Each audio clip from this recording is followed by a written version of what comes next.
Hai, Assalamualaikum warahmatullahi wabarakatuh dan selamat sejahtera di petang yang mulia ini. Kita berjumpa lagi dalam satu video yang amat menarik pada petang ini. Kita akan membincangkan satu topik yang amat besar dan amat panas.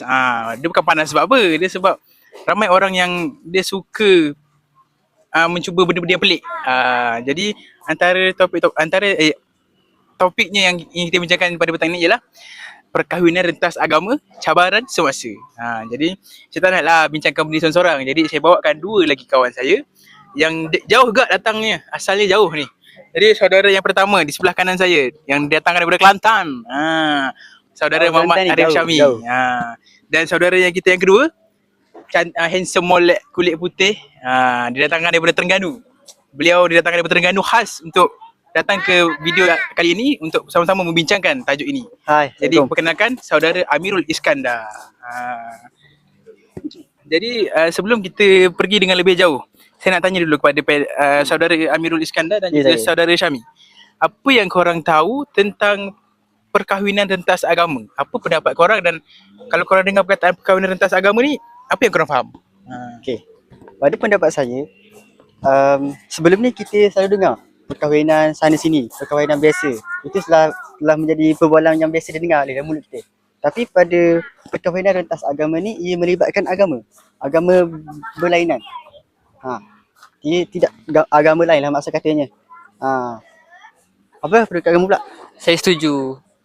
Bila saya dengar perkahwinan rentas agama ni, benda yang pertama fikir adalah budaya agama lain dan lain berkahwin. Contohnya India dengan Chinese ataupun Chinese dengan Melayu. Itulah perkara yang pertama saya terlintas. Okey. Jadi kalau daripada pandangan saya pula, dia berkaitan dengan perbezaan agama tapi ingin berkahwin, dan benda tu akan jadi susah. Banyak cabarannya, daripada segi keluarga, daripada segi macam mana orang pandang terhadap pasangan tersebut. Jadi dia boleh bawa satu konflik yang besar. Jadi kita akan menelusuri cabaran demi cabaran. Jadi kita pergi kepada cabaran yang pertama, iaitu perbezaan agama.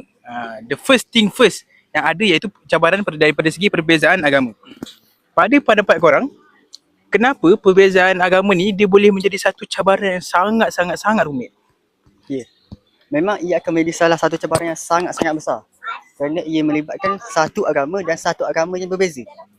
Daripada ajarannya, daripada cara kita nak fahami dia, daripada cara dia, budaya dia, dan cara dia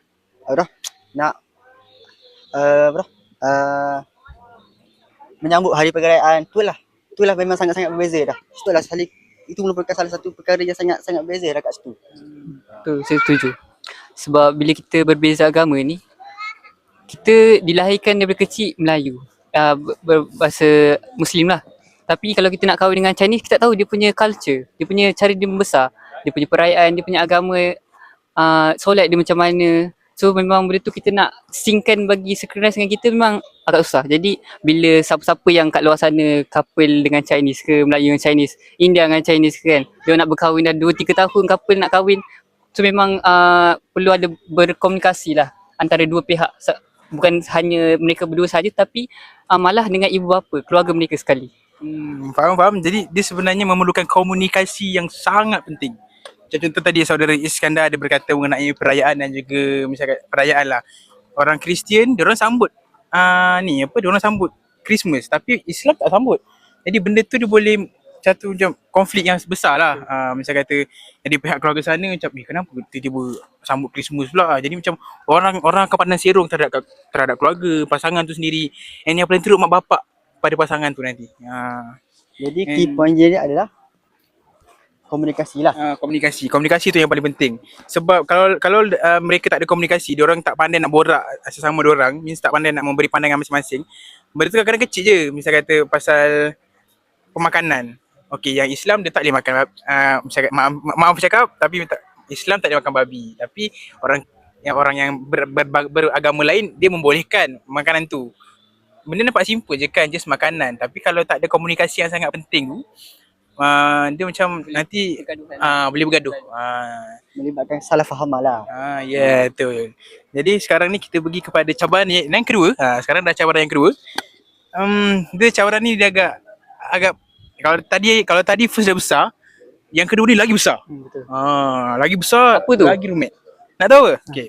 Cabaran yang kedua ialah cabaran daripada segi penerimaan keluarga itu sendiri. Okay. Selain perbezaan agama, cabaran besar yang lain adalah penerimaan keluarga itu sendiri. Jadi, apakah pendapat kalian berdua?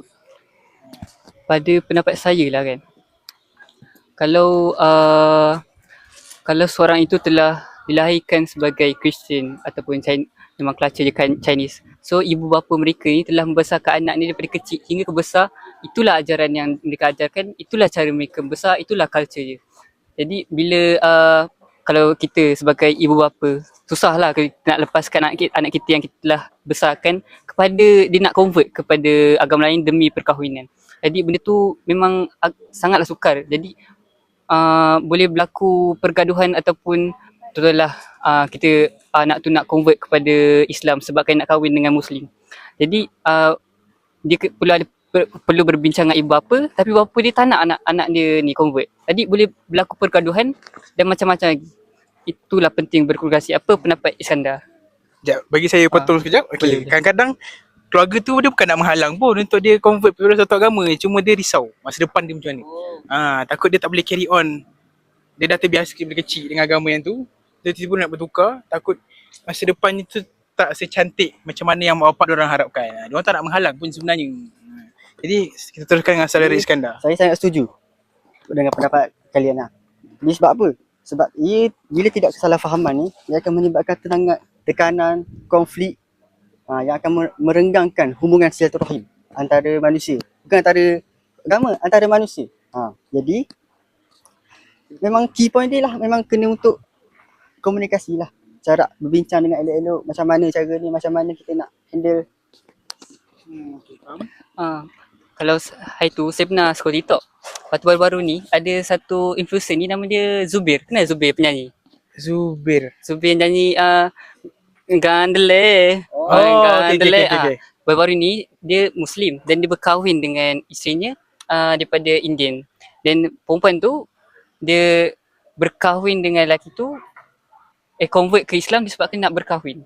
Jadi adalah beberapa yang nama isterinya adalah Dr. Hamin nama dia. Ibu bapa dia berbincang ibu bapa dia sebelum convert.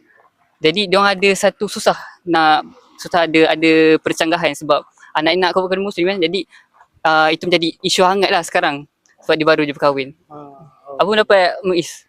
Pada pendapat saya, saya setuju apa yang saudara Iskandar katakan, apa yang saudara Syamil sendiri katakan. Macam dekat Endon kan, kalau misalnya kita tengok movie Endon tu, ada banyak je contoh-contohnya. Ada yang suaminya agama Islam tapi si isteri tu agamanya lain. Jadi kadang-kadang tu sampai bergaduh keluarganya. Sampai ada yang, kalau yang perempuan tu ada yang sampai nak bunuh diri lah senang cakap. Semata-mata sebab nak sangat kat lelaki tu. Tapi macam mana perbezaan agama tu. Tapi apa-apa pun kita tak menghalang untuk berkahwin, even ada perbezaan agama sekalipun. Cuma kalau boleh berbincang elok-elok, bincanglah elok-elok. Jadi Okay, sekarang kita masuk kepada perkara paling penting pula. perkara apa tu? Iaitu kehidupan selepas berkahwin. Sebelum ni kita bercakap pasal pasal cara sebelum kita nak merentas ke alam perkahwinan. Sekarang ni kita sebut macam mana kehidupan selepas berkahwin pula. Apakah pendapat kalian? Okay, pada pendapat saya, benda first sekali adalah majlis lah. Majlis. Sebab dalam Islam majlis tu lain. Betul? Ada disebutkan majlis tu nak kena tak payah besar-besar pun, just buat biasa je. Ada yang boleh, ada apa yang tak boleh, apa yang boleh. Tapi dekat agama lain saya tak tahu lah, tapi mungkin kat agama lain caranya berbeza pula. Kan kalau dah tak kena dengan pasangan kita, misal kata pasangan kita Islam, lepas tu kita buat pula lepas tu pasangan lagi satu tu pula misal kata Kristian, jadi diorang punya perkahwinan tu dah lain. So takut ada berlaku keraguan, jadi ijab kabul tu tak tahu, perkahwinan tu tak tahu sah ke tak sebenarnya. Betul. Betul. Sebab ada isu dekat Endon sekarang ni, ramai yang suka kahwin campur. Dia kahwin campur, tapi dia kahwin tu dia convert ke Islam disebabkan cinta. Bukan niat sebenar lah. Niat dia memang kepercayaan dia sebab nak masuk Islam dan berkahwin. Jadi bila diorang couple tahu-tahu nak kahwin dengan individu ni, dia kena convert kepada Islam. Nak tak nak dia kena convert, tapi dengan niat je untuk kerana cinta. Dan sekarang ni Ustaz Felix, dia ada katakan 95% yang berkahwin kerana cinta ni ada problem, ada masalah. Jadi kita perlulah lepas, sebab tu pentingnya selepas perkahwinan ni, bila mualaf tu sudah, bila individu tu perlu dia, saya cerita, kita kena perbaiki iman kita, bertambah. Maksudnya lepas perkahwinan kita kena jaga solat, kena naikkan iman kita, kena beribadah supaya kita tak lari. Apa pendapat Iskandar? Saya sangat bersetuju dengan Syahmi dan Muiz. Kita sebiasanya kita akan memperlebihkan ketiga majlis. Yang seperti Muiz cakap, majlis kita nak yang grand-grand, yang hebat-hebat. Tapi sebenarnya cabarannya adalah selepas berkahwin, iaitu selepas kehidupannya, selepas majlis. Cara dia nak handle macam mana anak dia, Betul. macam mana dia nak handle pemakanan anak dia semua. Bercakap pasal anak tadi tu, okey, kalau misalnya kata boleh sekalipun, dia orang cakap tak apalah you, macam mana pun I nak juga kahwin dengan you. And then dia orang betul-betul berkahwin. Bila dah berkahwin, mestilah nak ada anak, betul. Jadi anak tu sendiri macam, okey, bapak kata anak kita nanti masukkan Islam lah, tapi nanti isteri pula kata, tak apalah, anak kita ni kita masukkan ke agama Islam. Dia kata bapak Islam, isteri Kristian. Bapak dia kata, anak kita ni nanti masukkan Islam lah, lepas tu bini dia pula kata, mana boleh masukkanlah kat Kristian kan, anak ni ikut muka I, macam tu semualah. Percaya ataupun tidak, benda-benda macam itu pun boleh menjadi punca pergaduhan waimah sampai bercerai sekalipun. Jadi itu yang bahayanya. Dia memanglah pasal agama anak kan, tapi benda tu sebenarnya dalam konteks yang sangat besar. Dia punya pergaduhan tu boleh melibatkan sampai berlakunya perceraian. Kalau misalnya kata dapat lelaki yang dia tak boleh kawal emosi dia, boleh jadi dia boleh ke arah memukul pula nanti. Jadi key points dia adalah kita perlu merancang sebelum perkahwinan dah. Merancang perkahwinan, merancang kehidupan keluarga tu penting sebenarnya. Betul. Apa tajuk kita seterusnya? Tajuk kita apa? Muiz? Tajuk kita okey. Ni sebenarnya banyak je lagi cabaran sebenarnya, tapi kalau kita nak kupas semua ni, dia ibaratnya macam 3 hari 3 malam pun tak habis. Jadi itu je lah beberapa cabaran yang boleh kita kupas. Selepas tu, lepas ada cabaran, misal kata nak juga. Okey, tak apalah. Sekarang ni kita beralih kepada bagaimana kita nak mengatasi cabaran itu sendiri. Jadi selepas kita bincangkan semua cabaran tadi, cabaran undang-undang cabaran perbezaan agama, penerimaan keluarga, apa semua tu, kita dah apa orang cakap, kita dah kupas benda tu sama-sama. Jadi persoalannya, bagaimanakah pasangan tersebut boleh menghadapi cabaran tersebut? Jadi apakah tanggapan daripada saudara Iskandar dan juga saudara Arif Syahmi? Pendapat saya, kita berbalik kepada akar ubi, iaitu ilmu. Nak tak nak dalam semua perkara kita kena ada ilmu. Jadi dalam isu berkahwin ni dengan lelaki yang mu'alaf, dia perlu sentiasa perbaiki diri, menimba ilmu dalam beragama. Kalau tak nanti dia akan seleweng lah. Jadi yang pentingnya, jika pasangan yang already Muslim, you have to guide the person to be more Muslim. Seterusnya, mungkinlah salah satunya adalah komunikasi lah. Macam mana sekalipun cara dia, komunikasi adalah sangat penting. Berbincanglah dengan elok-elok. Jangan ada menimbulkan kesalahfahaman. Kalau tak parti ke apa-apa, berbincang. Betul. Jadi sebelum macam saudara kata, perbincangan itu penting. Perbincangan, komunikasi, dan itu benda tu sangat penting untuk mendapatkan satu kata putus, supaya everything was clear, dan bila dah berkahwin nanti takkan ada masalah yang timbul. Means bincanglah antara pasangan sesama sendiri, antara keluarga pasangan yang si lelaki dan juga pasangan yang si perempuan.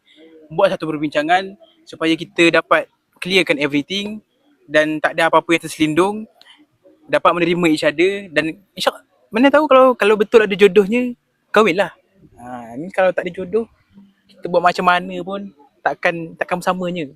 Ingatlah kata-kata Ustaz Kazim jodoh tak ke mana.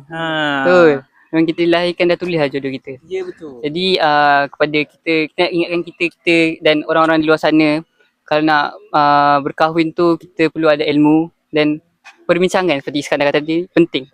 Macam pada 2024 ada satu kes tu, lakinya Muslim, dia nak kahwin dengan Chinese dan Chinese dah kahwin dah dapat anak dah. Tetapi laki ni pula curang. Allah. Yang so perempuan ni dah mengandung, dia curang, laki tu curang, perempuan tu dah sedang mengandung dan perempuan tak ada duit lah, laki dia lari. So macam benda tu nampak yang sampaikan perempuan tu kata dia nak baik saya balik ke agama Kristian. Dah kita masyarakat kita sebagai seorang muslim kita malulah.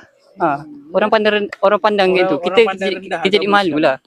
Jadi kita perlu jaga nama agama kita, jaga agama kita supaya tak nampak kotor di mata masyarakat. Perancangan lah maksud katanya. Ya betul. Perancangan. Kena ada perancangan sebelum perkahwinan. Kita buatlah keputusan yang betul-betul kukuh. Seperti berbincang perkara besar lah. Macam mana agama dia, keluarga dia kena tahu, undang-undang sekalipun. Ya betul. Dan kehidupan sampai berkahwin lah. Perancangan lah. Pandangan masyarakat pun lagi satu. Betul. Bila kita hidup ni dikelilingi oleh ramai orang. Orang sentiasa tengok kita. Jadi kita perlu selitkan sikit. Apa orang pandang kat kita? Apa orang pandang kat aku? Apa orang pandang kat pasangan tu nanti? Apa yang orang pandang pada agama kita? Apa yang orang pandang pada keluarga kita? Jadi sebab tu macam saudara Is kata tadi, jadi yang paling penting kat sini ialah perbincangan dan juga komunikasi. Communication is the key. Jadi setelah habis kita berbincang, kita telah pun mengupas beberapa cabaran. Betul. Kita pun dah bagi tahu macam mana kita nak hadapi cabaran tersebut. Bukan tak boleh berkahwin tu, boleh, cuma macam tadi saudara Is kata, saudara Syami pun dah berkata, bincanglah elok. Jadi kita telah pun sampai ke sedih lah nak cakap. Kita dah sampai kepada penghujungnya lah. Jadi kita boleh katakan bahawa perkahwinan rentas agama ni dia mempunyai cabaran yang tersendiri dan kita perlu beri perhatian dengan perlu mematangkan diri kita dan how to kita handle kita punya masalah tu sendiri. Antaranya pegangan agama lah. Pegangan agama, penerimaan keluarga, aspek undang-undang, kehidupan selepas berkahwin dan tekanan daripada masyarakat. Rasanya itu saja. Ada lagi? Ada nak bincang Is? Dan yang paling penting kita perlu melihat isu ini dengan matang. Perkahwinan merupakan satu keputusan yang besar dan melibatkan banyak tanggungjawab. Betul lah, ada keputusan yang agak besar sebenarnya. Sebab berkahwin ni tanggungjawab je besar. Bukan macam kita main kahwin-kahwin. Kahwin kita dulu kecil nak kahwin. Tanggungjawab besar. Faham. Jadi nampaknya kita dah sampai ke penghujung podcast kita. Rupanya banyak yang kita telah bincang kepada hari ni dan ilmu baru yang saya dapat daripada Iskandar dan Muiz. Jadi saya harap perbincangan kita dapat memberikan sedikit sebanyak gambaran lah tentang cabaran yang mungkin timbul dalam perkahwinan rentas agama pada masa akan datang. Jadi cukuplah sampai di situ saja. Terima kasih kepada saudara Amirul Iskandar dan juga saudara Arif Syami kerana sudi menemani saya pada hari ini di petang yang mulia ini. Bersama-sama kita mengupas tentang topik cabaran perkahwinan rentas agama, cabaran semasa. Terima kasih sangat-sangat. Jumpa lagi. Semoga episod akan datang. Ada rezeki. InsyaAllah. Ada rezeki kita akan berjumpa di lain masa, di lain tempat. Jadi semoga kita berjumpa di video yang lain, di podcast yang lain. InsyaAllah. Terima kasih kepada saudara anda berdua. Jadi assalamualaikum warahmatullahi wabarakatuh. Bye.